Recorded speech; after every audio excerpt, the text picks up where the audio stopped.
Marc, chapitre 14. La fête de la Pâque et des pains sans levain devait avoir lieu 2 jours après.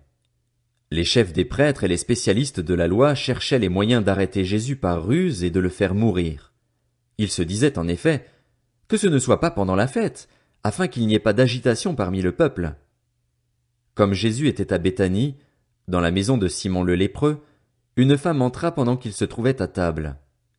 Elle tenait un vase qui contenait un parfum de nard pur très cher. Elle brisa le vase et versa le parfum sur la tête de Jésus. Quelques-uns exprimèrent leur indignation entre eux. À quoi bon gaspiller ce parfum? On aurait pu le vendre plus de 300 pièces d'argent et les donner aux pauvres. Et ils s'irritaient contre cette femme. Mais Jésus dit, Laissez-la. Pourquoi lui faites-vous de la peine? Elle a fait une bonne action envers moi. En effet, vous avez toujours les pauvres avec vous et vous pouvez leur faire du bien quand vous le voulez, mais vous ne m'aurez pas toujours. Elle a fait ce qu'elle a pu, elle a d'avance parfumé mon corps pour l'ensevelissement. Je vous le dis en vérité, partout où cette bonne nouvelle sera proclamée, dans le monde entier, on racontera aussi en souvenir de cette femme ce qu'elle a fait. Judas l'Iscariote, l'un des 12, alla vers les chefs des prêtres afin de leur livrer Jésus. Ils se réjouirent en l'entendant et promirent de lui donner de l'argent. Quant à Judas, il se mit à chercher une occasion favorable pour le trahir. Le premier jour des pains sans levain, où l'on sacrifiait l'agneau pascal, les disciples de Jésus lui dirent, « Où veux-tu que nous allions te préparer le repas de la Pâque ?» Il envoya 2 de ses disciples et leur dit, « Allez à la ville, vous rencontrerez un homme qui porte une cruche d'eau. Suivez-le. Là où il entrera, dites au propriétaire de la maison, le maître dit, où est la salle où je mangerai la Pâque avec mes disciples? Alors il vous montrera une grande chambre à l'étage, aménagée et toute prête. C'est là que vous nous préparerez la Pâque. Ses disciples partirent, arrivèrent à la ville et trouvèrent tout comme il le leur avait dit, et ils préparèrent la Pâque. Le soir venu, il s'y rendit avec les 12. Pendant qu'ils étaient à table et qu'ils mangeaient, Jésus dit, Je vous le dis en vérité, l'un de vous, qui mange avec moi, me trahira. Ils devinrent tout tristes et lui dirent l'un après l'autre, Est-ce moi? Il leur répondit, C'est l'un des 12, celui qui met la main dans le plat avec moi. Le Fils de l'homme s'en va conformément à ce qui est écrit à son sujet, mais malheur à l'homme par qui le Fils de l'homme est trahi. Mieux vaudrait pour cet homme qu'il ne soit pas né.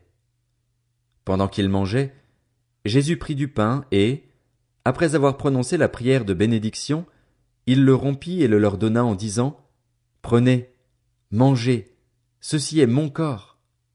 Il prit ensuite une coupe et, après avoir remercié Dieu, il la leur donna et ils en burent tous. Il leur dit, Ceci est mon sang, le sang de la nouvelle alliance, qui est versé pour beaucoup. Je vous le dis en vérité, je ne boirai plus jamais du fruit de la vigne, jusqu'au jour où je le boirai nouveau dans le royaume de Dieu. Après avoir chanté les psaumes, ils se rendirent au mont des Oliviers. Jésus leur dit, Vous trébucherez tous, cette nuit, à cause de moi, car il est écrit, Je frapperai le berger, et les brebis seront dispersées. Mais, après ma résurrection, je vous précéderai en Galilée. Pierre lui dit, Même si tous trébuchent, ce ne sera pas mon cas. Jésus lui dit, Je te le dis en vérité, aujourd'hui, cette nuit même, avant que le coq chante 2 fois, toi, tu me renieras 3 fois. Mais Pierre reprit plus fortement, Même s'il me faut mourir avec toi, je ne te renierai pas. Et tous dirent la même chose. Ils se rendirent ensuite dans un endroit appelé Gethsémané, et Jésus dit à ses disciples, Asseyez-vous ici pendant que je prierai. Il prit avec lui Pierre, Jacques et Jean, et il commença à être saisi de frayeur et d'angoisse. Il leur dit, Mon âme est triste à en mourir. Restez ici, éveillez. Puis il avança de quelques pas, se jeta contre terre et pria que, si cela était possible, cette heure s'éloigne de lui. Il disait, Abba, Père, tout est possible. Éloigne de moi cette coupe. Toutefois, non pas ce que je veux, mais ce que tu veux. Il vint vers les disciples, qu'il trouva endormis, et il dit à Pierre, Simon, tu dors, tu n'as pas pu rester réveillé 1 seule heure. Restez vigilants et priez pour ne pas céder à la tentation. L'esprit est bien disposé, mais par nature l'homme est faible. » Il s'éloigna de nouveau et fit la même prière. Il revint et les trouva encore endormis, car ils avaient les paupières lourdes. Ils ne surent que lui répondre. Il revint pour la 3e fois et leur dit: « Vous dormez maintenant et vous vous reposez. C'est assez. L'heure est venue. Voici que le Fils de l'homme est livré entre les mains des pécheurs. Levez-vous, allons-y. Celui qui me trahit s'approche. » Il parlait encore quand soudain arriva Judas, l'un des 12, avec une foule armée d'épées et de bâtons envoyés par les chefs des prêtres, par les spécialistes de la loi et par les anciens. Celui qui le trahissait leur avait donné ce signe: « L'homme auquel je donnerai un baiser, c'est lui. Arrêtez-le et emmenez-le sous bonne garde. » Dès qu'il fut arrivé, il s'approcha de Jésus en disant: « Maître !» et il l'embrassa. Alors ces gens mirent la main sur Jésus et l'arrêtèrent. Un de ceux qui étaient là tira l'épée, frappa le serviteur du grand prêtre et lui emporta l'oreille. Jésus prit la parole et leur dit: « Vous êtes venus vous emparer de moi avec des épées et des bâtons, comme pour un brigand. J'étais tous les jours parmi vous, enseignant dans le temple, et vous ne m'avez pas arrêté. Mais c'est afin que les Écritures soient accomplies. » Alors tous l'abandonnèrent et prirent la fuite. Un jeune homme le suivait, habillé d'un simple drap. On l'attrapa, mais il lâcha le drap et se sauva tout nu. Ils emmenèrent Jésus chez le grand prêtre, où se rassemblèrent tous les chefs des prêtres, les anciens et les spécialistes de la loi. Pierre le suivit de loin jusqu'à l'intérieur de la cour du grand prêtre. Il s'assit avec les serviteurs et il se chauffait près du feu. Les chefs des prêtres et tout le Sanhédrin cherchaient un témoignage contre Jésus pour le faire mourir, et ils n'en trouvaient pas.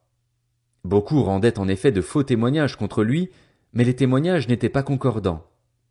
Quelques-uns se levèrent et portèrent un faux témoignage contre lui en disant: « Nous l'avons entendu dire: je détruirai ce temple fait par la main de l'homme, et en 3 jours j'en construirai un autre qui ne sera pas fait de main d'homme. » Même sur ce point-là, leur témoignage ne concordait pas.